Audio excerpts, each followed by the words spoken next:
with Across the Spider-Verse being out, being an amazing movie, and me starting to play some Spider-Man games on the channel, I thought for this week's video I would do a quick tier list of the main Spider people in the Spider-Verse movies.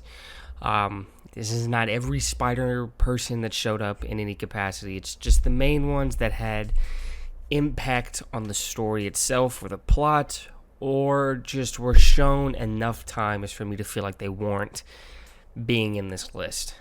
So there's a couple Spider people not in here, but I'm just doing the main ones from the movies. And let's get right into the list. Starting off with an interesting one. The Ben Reilly Spider-Man from the movie. Very funny. I enjoyed it, but doesn't have much significance outside of just being pretty funny. So I'm just going to put him C, because it's just a gag, and that's it. One used repeatedly. So I'm putting him C. Gwen.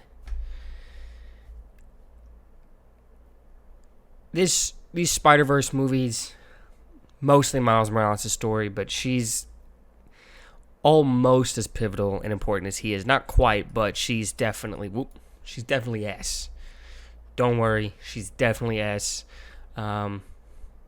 These movies really focus on representation, and this is just an absolute great example of that with a female Spider-Person. Next up, Mayday. Probably the same kind of thing as Ben Reilly. Not too important to the story. Good jokes involving her character. Shown enough to be in this. I'm going to put her C. Miles Morales. What more can I say about this character that hasn't been said by anyone? I mean, absolutely great. People hated on his character when he was first introduced because of how he looked. And he is, I feel like, probably silenced most of those people. There's always going to be those angry voices out there, but I mean, he has truly been accepted into the mainstream, I feel, at this point. These movies promote representation, and he does it better than anyone else, being a Spider-Person as a main character we haven't had before, with a background not typical of a main superhero, being biracial, being, in a bilingual household. And all that is important to his character. They push forward these things of representation that don't alienate those who can't identify with it.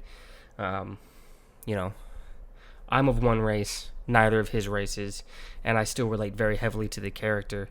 I think when pushing forward representation, Miles is probably now the best character for that, as he's not just a character for people like him to relate to. He's one that anyone can relate to, and I think that might have more impact than just ones made solely just to appease a certain group. I mean, there were going to be white kids that walk out of the theater and point at Miles Morales and say, "That is my Spider-Man. That's my favorite Spider-Man."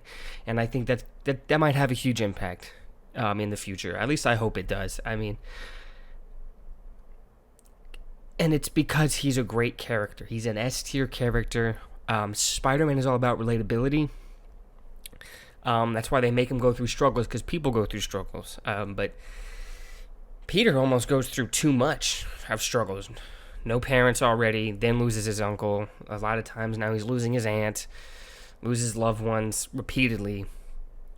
Miles is actually maybe more relatable than Peter, as Miles does lose a loved one in Uncle Aaron, but still has both his parents, has a rocky relationship with them as things progress. I mean, just beautiful character, S tier. Now, Penny Parker. This one is a very interesting one to place, because she's cool, but is she shown enough? Does she do much? It feels weird, but comparatively she could be a D tier, just from a lack of focus. I know that when each Spider person gets their send off, they get enough focus, but of all the Spider people, at least in Into the Spider-Verse, she might actually be the most forgettable, which is interesting because she has one of the more unique designs. These films are so great that putting a character from a D tier for other franchises would mean like I'm saying they're a bad character, and I'm not saying that. I think I'm gonna put her D because it's just a comparative thing. I mean, I'm looking at the rest of them, and she might be the weakest of them all, possibly.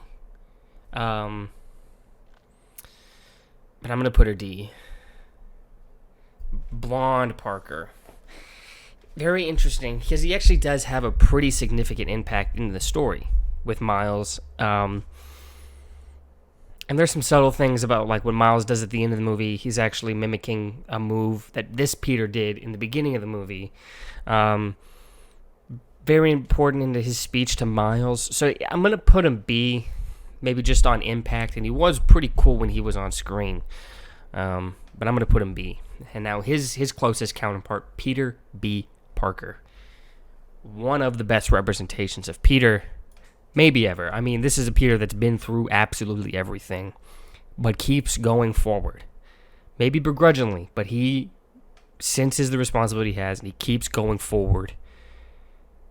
The most Peter thing that you could do. I mean, he's S. Especially with his relationship with Miles. Being his mentor figure, and being the one that believed in him the most from the Spider Group in the first movie. Gotta put him S. Spider-Punk. This is a character I didn't think I was going to like, to be honest. The overly rebellious characters, I usually feel like they're a little over the top and just too much of a caricature and not that interesting. Hobie is how to do that character perfectly. I mean, this character was great. Stole a lot of the scenes he was in, but he wasn't in there that much. So I'm going to put him A. Per minute basis for Spider people, he's S tier. And he might jump into S in Beyond the Spider-Verse. But, I mean, the top three right now, those S's have been in both movies, have had so much time to be shown. So just because of time, I'm putting him A and not S. But like I said, permanent basis, he is S tier. Next up is Spider-Bite. Very interesting one. Again, another unique one being like an avatar AI thing, while her actual self is still in her home dimension just with VR goggles on.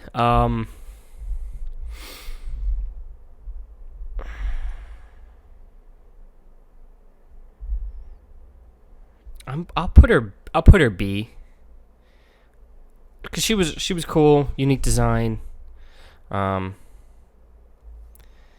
I'm starting to look at this, and it's starting to feel like maybe I should flip this.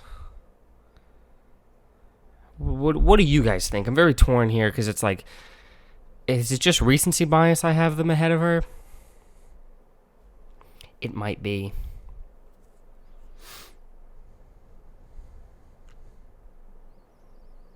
I'll put her C. I'll bump her up to C, and the reason is because I'm looking at Spider-Ham, and I'm going to put him D. Just goofy as hell, but the jokes didn't quite land as much. Like, of all the characters that were supposed to be funny, his didn't land as much with me. Again, not a bad character. Spider-Verse has not produced a bad character. But just compared to the others, I'm going to put him D. Spider-Man 29, Miguel O'Hara. I'm going to try to let the outside media of Miguel not influence this, because before these Spider-Verse movies, Miguel was my favorite alternate Spider-Man, not Miles. Just because of video games, and then those video games making me look into him more. He's been my favorite. He's half Irish. We're blood brothers like that. But great antagonist, not quite villain. Great antagonist, great theme. I've been listening to some remixes that incorporate his theme, gonna be honest, and they hit. I'm going to put him in A. A very tragic backstory, kind of destroying a universe by himself, causing him to go on this mission. Maybe you don't quite sympathize, but there is a level of understanding I have for him and what he's trying to do that makes me put him A. Spider-Man India. Great design. I was looking at stuff about the influences of Indian culture that went into his character, which was great. Just saw a reel recently showing like Spider, like in an India screening when he came on screen, the way the crowd loses it. That's one of the things these movies are about. They're at their core, they're about an emotional story of Miles growing, but another thing is the representation, which was, well received, good character, but he's in the opening with the Mumbattan scenes, and then not really seen until the very end after that. So just very limited screen time. Did have a really good on-screen presence, but I'm gonna put him C. This is the least involved character I have on this list, Spider-Man Lego. I just felt the need to put him on there because I feel like of all the Spider people I could have left off, I feel like I maybe would have gotten the most pushback on not including him. Great single scene. I know he's also shown later on Peter Park's car very tinily, but just not much there. I mean, great scene, great animation in the scene that he's in. This is not even from the movie. It's just the only real image I could find that wasn't a web file. But very limited impact. Great scene, like I said, but I'm going to put him D. Spider-Man Noir. Very good character. I really like Spider-Man Noir, but that's from outside media, and I don't want to influence this. He's getting an Amazon show, which I'm so excited for. I'm going to watch the hell out of that. What you're noticing is that the first kind of, besides the main trio in the first movie, the other side Spider people weren't really emphasized much. Now, I still think he was the best one of them all, just based on design and the whole his color vision thing being a little gag that kind of you see later on throughout the movie. Hopefully, he's gonna be back in Beyond the Spider-Verse, and hopefully he gets some lines in there. But I'm torn because he feels about on par with Spider-Man India, but I just like Spider-Man Noir more. Just because his design, everything about him kind of resonates with me more. And Spider-Man India is, it's not supposed to resonate with me like, it is for other people. So I think just from personal opinion, I got to put him B. Now, Jessica Drew is a very interesting one. These are all very interesting ones. I'm saying that for like every single character, but it's because all these characters are very unique. I mean, they take the principle of being Spider-Man as a connectivity for most of them. Well, actually all of them. And go just completely different, unique ways with it. But for her specifically, a mentor figure for Gwen, somebody Gwen, finds herself connecting to with a lot. I feel like she belongs above these guys in B, but I still don't want to put her with these guys with A. So I'm very torn there.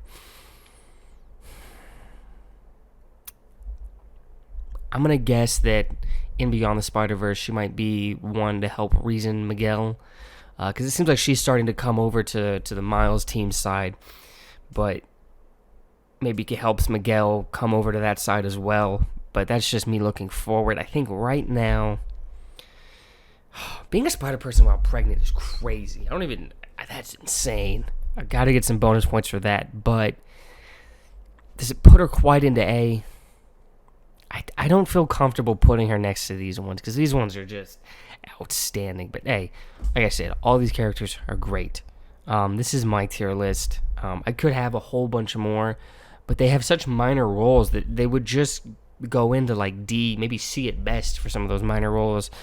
And then just for because I'm just trying to do it just based off the movies. Because if I include everything about the character, like he goes up to S, he goes up to A. Spectacular Spider-Man from the cartoon would be an S. Tobey Maguire Spider-Man would probably be an S. Andrews, I'd probably... that's a tough one because Andrew Garfield himself, and it might be the best actor to play Spider-Man live action, but least support from everything else around him. So that's a weird one to rank. Tom would probably go in B right now, but with a college trilogy and they're putting him in a position that I like Spider-Man to be in with a little more struggle, might move him up.